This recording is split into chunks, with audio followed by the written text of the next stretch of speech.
ఎన్ని తీశారా ఈరోజు? ఎన్ని కేజీలు తీసావు అక్క?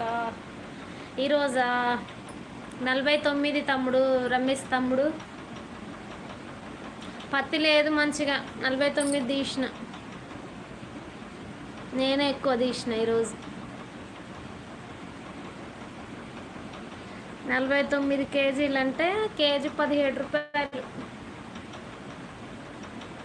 వచ్చినాయి. 800 వచ్చినాయి.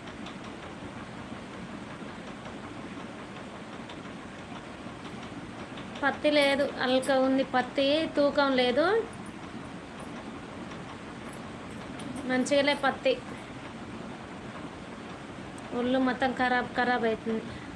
హాయ్ హాయ్ అన్న, అశోక్ అన్న, గుడ్ ఈవినింగ్ అన్న. అసలుకి కుక్క బతుకైంది రమేష్ తమ్ముడు, పత్తి కేజీల పత్తి చేయబట్టి. అసలు సరిగా తినట్లేరు, ఇంకా ఎక్కడోళ్ళు అక్కడ తినడం.